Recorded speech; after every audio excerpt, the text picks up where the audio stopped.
in all of my work around invisible disability, pain-related disability, and just as my time as a manager, I don't think there's any more important relationship than the employee and their immediate supervisor or manager. That usually, like especially when it gets into disability leave accommodation, that's where everything goes to. That's your contact person with the company, and you need to trust them. You need to trust that they'll work fairly for you. And building trust, as we know, comes with these two key values: integrity and accountability.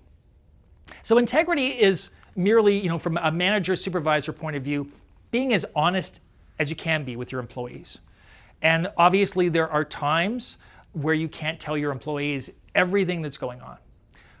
But we all know in every organization there's some managers who are more straightforward than others. And those are often the ones that are better, they're more trusted. Then we get into accountability, which is really about the promises we make. And these can be big, these can be small.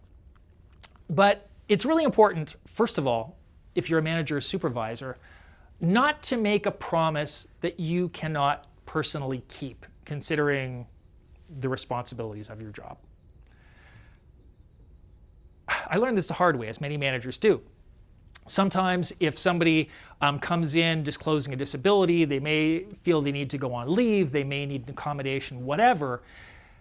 Sometimes they're a little bit emotional, and it becomes easy to feel like you should promise them the world. And the problem is, if you promise them specifically that you're going to do something, and then you go to the next layer of management and they say, well, no, that's not the way we do things here, we're going to do this instead, then you have to go back to that person and say, remember the thing I promised you? Oh, we can't do it. Kills trust, right? And then conversely, if you say you're going to do something, even if it's a small thing, do it, and do it in a timely fashion when you say you're going to do it. Doctor's note, for instance. If the person may be looking at going on a short-term disability, and you're their supervisor or manager, and they send you the doctor's note, and you say, oh, great, I got the doctor's note, I'm going to forward that on to HR today. Please, forward it on to HR today.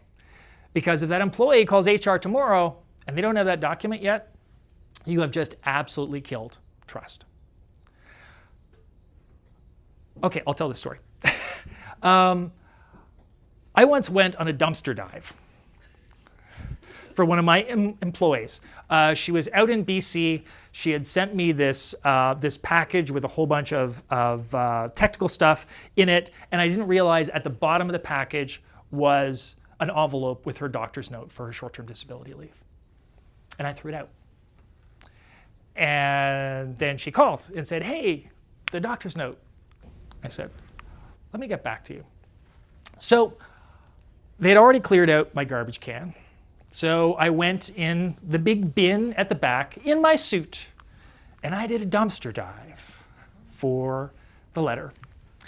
And what I didn't realize was one of my other employees found out I was doing this and got back to the employee that had sent the letter and said, do you know Jason's doing a dumpster dive in his suit to get your letter?